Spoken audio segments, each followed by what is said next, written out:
प्यार तो अपन कहते हैं, प्यार मोहब्बत के चक्कर में देखिएगा अपन तो गुप्तगोगी आदमी है। एक बार मुझे भी एक लड़की से हो गया प्यार, उसके प्यार में मैं रहने लगा दिन भर बेकरार, उसे रोज गुलाब का फूल और न जाने क्या क्या गिफ्ट आइटम ले जाकर देता था। वो मुझे आई लव यू कहती थी, मैं उसे आई लव यू कहता था।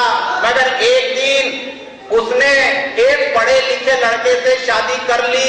उस दिन से खत्म अपनी जिंदगी से प्यार का ये खेल हो गया। वो 12वीं पास हो गई, मैं 10वीं में 3 बार फेल हो गया। इसके चक्कर में नहीं पड़ना। और आजकल के लड़के तो बड़े इंटेलिजेंट हो गए। एक बार मैंने प्रभात फेरी निकाली शर्मा जी, आगे आगे लड़के, पीछे पीछे लड़कियां। लड़के नारे लगा रहे, देश की रक्षा कौन करेगा, हम करेंगे हम करें। पीछे लड़कियां भी नारे लगा रही। मैंने आगे के लड़कों से पूछा कि देश कहाँ है, तो बोले वो क्या पीछे लाइन लगा के आ रहा है। कितने इंटेलिजेंट बच्चे हो गए आजकल के। लेकिन बच्चों को कहना चाहता हूं कि 2 पंक्ति में जो बात हो जाती है साहब, कि जिन लड़कों के आगे पीछे, आगे से लेके पीछे तक, ऊपर से नीचे तक तालियां का समर्थन मिलना चाहिए। 2 पंक्ति में बात हो गई हो तो, कि जिन लड़कों के आगे पीछे लड़कियों के मेले लगते हैं, उन लड़कों के कुछ बरसों के बाद मेले में केले के ठेले लगते हैं।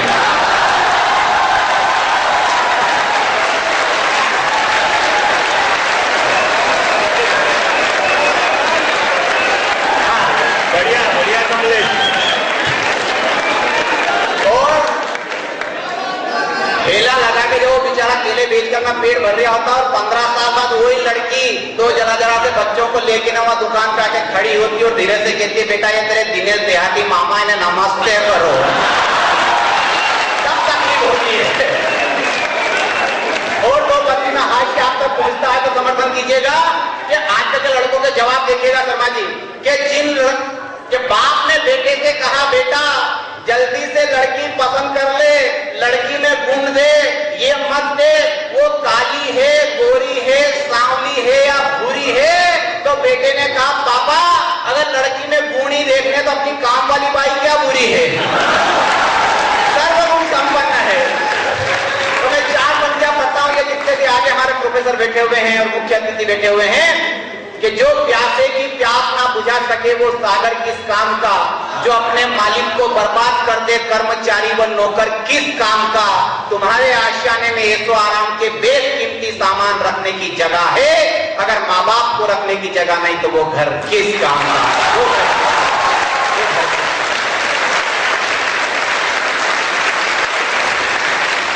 और ये 4 पंक्तियां माँ विषय पे, और यहाँ बहने बैठी हुई, बच्चे बैठे हुई है।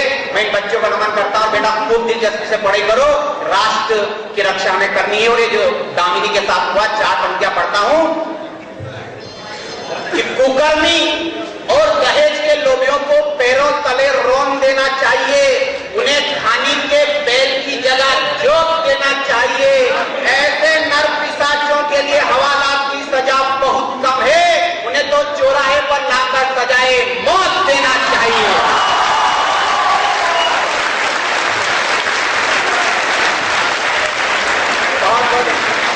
और मां विषय पे 2 पंक्तियां पढ़ता हूं, कुछ बहनें दिखाई दे रही है मुझे। आज मैं गहरी नींद सोऊंगा क्योंकि घर से माल खाकर आया हूं।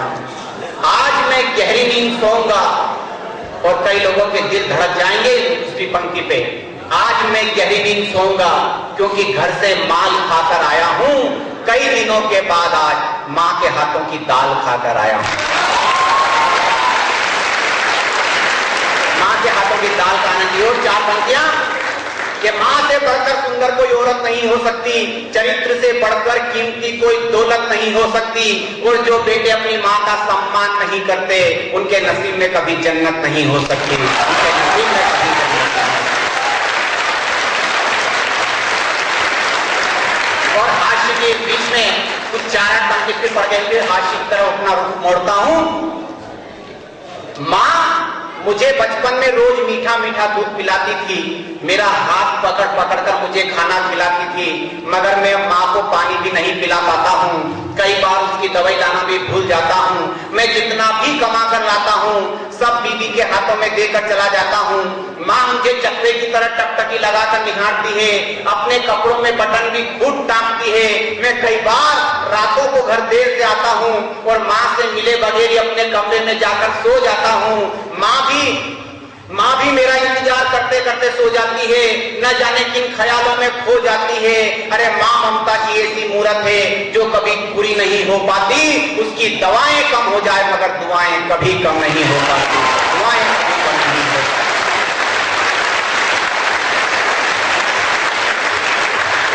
बहुत बहुत धन्यवाद।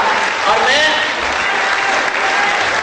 मुझे पता है कि यहाँ पे सभी कौम के धर्म के लोग आते हैं, तब 4 पद क्या पढ़ता हूं कि क्यों लड़ते हो झूठी शान के नाम पर, गीता बाइबिल और कुरान के नाम पर उन शहीदों की आत्माओं पर क्या गुजरी होगी जो मर मिटे अपने वतन हिंदुस्तान के नाम पर, जो मर मिटे अपने वतन हिंदुस्तान के नाम पर।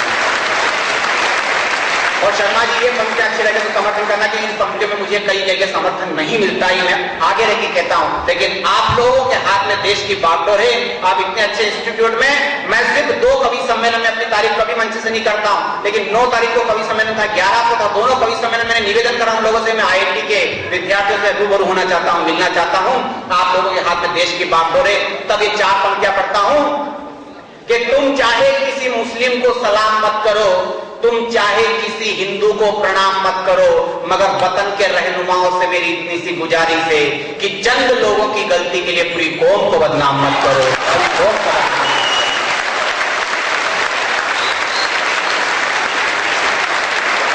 बहुत बहुत धन्यवाद।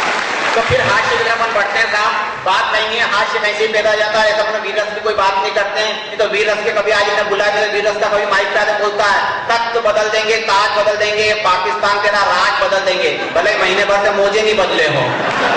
तो बात लाहौर में तिरंगा गाड़ देंगे, कराची में तिरंगा गाड़ देंगे, भले घर की बाथरूम में इतनी ग्यारस थी तो यहाँ एक लड़की के बाप ने देख लिया तो ढोल ग्यारस बना दी। तो लड़की को देखते मुस्कुराने की इच्छा होती है, त्योहारों पर घर को सजाने की इच्छा होती है, मंदिर मस्जिद चर्च और गुरुद्वारे के सामने भी सर को झुकाने की इच्छा होती है, अहिंसा परमो धर्म का अलग जगाने की इच्छा होती है, गाय माता के वंश को बचाने की इच्छा होती है, मगर जो वतन के साथ गद्दारी करे उन्हें सूली पर चढ़ाने की और आतंकवादियों को देखते ही गोली से उड़ाने की इच्छा होती है, आतंकवादियों को देखते ही गोली से उड़ाने। और दोस्तों अगर आप चाहते हो तो मैं 4 मिनट आपसे मांगता हूं, लेकिन 4 मिनट कोई उठे ना, मैं एक अच्छी सी रचना आपके बीच में रखना चाहता हूं। अगर हमारे शर्मा जी ने कहा कि दवे की हास्य व्यंग सब हो, लेकिन कुछ अच्छी रचना भी आपके माध्यम से अगर निकलेगी तो हमें अच्छा लगेगा। आज बेटी की बड़ी समस्या है। इंदौर की एक सच्ची घटना, एक पत्रकार वृद्धाश्रम में जाता है और वहां जाके एक बूढ़ी अम्मा से पूछता है कि आपके कोई बेटे नहीं हैं? बिल्कुल सच्ची घटना। उन्होंने कहा मेरे 4 बेटे हैं, एक लंदन में डॉक्टर है, उसकी पत्नी डॉक्टर है, एक बंबई में, एक दिल्ली में और एक शहर में व्यापार करता है। तो पत्रकार ने कहा माँ फिर आप वृद्धाश्रम में क्यों रहती है? माँ का जवाब 2 पंक्ति में अच्छा लगे तो समर्थन करना।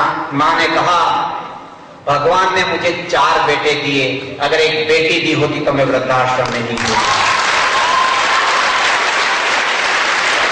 और ये बेटियां जो जा रही है, निवेदन है आप 4 मिनट रुक जाएं, आपके लिए मैं पढ़ रहा हूं। और मैं आपसे अब ताली का नहीं कहूंगा, लेकिन कहीं आपके दिल पर दस्तक हो तो समर्थन जरूर कीजिएगा, वरना पूरी कविता को प्रसाद समझ के ग्रहण कीजिएगा।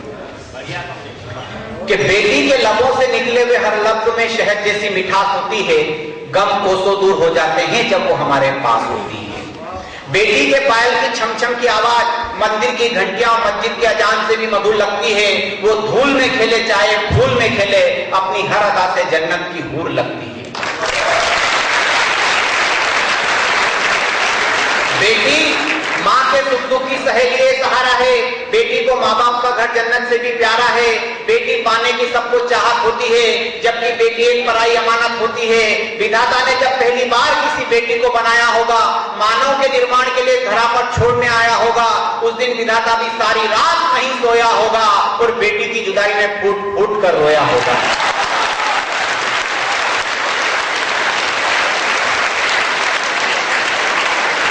अतः निवेदन है कि बेटी की आंखों में आंसू मत आने दो, बेटे के साथ उसे विद्यालय जाने दो। माँ बाप की दखल के कारण बेटी के कई ख्वाब पूरे नहीं होते हैं, फिर भी बेटी की नजर में माँ बाप कभी पूरे नहीं होते हैं। हजारों जन्मों के पुण्योदय के बाद घर में बेटी का जन्म होता है। इसीलिए तो कहते हैं कि कन्या दान करना बहुत बड़ा धर्म होता है। कन्या दान के समय दिल में खुशी मगर चेहरे पर गम की परछाई होती है और कठोर दिल बाप भी रो देता है जब बेटी की विदाई होती है। बेटी पिता व पति दोनों के घर के सम्मान का पूरा पूरा ध्यान रखती है। उसके कलेजे पे चाहे पत्थर पड़े हो मगर चेहरे पर मुस्कान रखती है। बेटी की मुस्कुराहट में हजारों हीरे मोती जड़े होते हैं मगर जब कोई उसे जन्म देता है तो इस दिल के टुकड़े टुकड़े होते हैं। बेटी की आत्मा से उस पल भी दुआओं के फूल बरसते हैं जिस पर राखी के कच्चे धागे भाई की कलाई को तरसते हैं। बेटी माँ बाप की लंबी उम्र की हमेशा ही दुआ मांगती है। वो सुख में हो या दुख में हो चौखट पर उनका रास्ता निहारती है। अतः बेटी को मान सम्मान आदर्शों व सिद्धांतों की शिक्षा देना मगर कभी किसी पंछी की तरह पिंजरे में कैद करके मत रखना और हे ईश्वर मेरा तुझसे बस इतना ही है कहना। तू कुछ दे या मत दे हर घर में एक बेटी जरूर देना।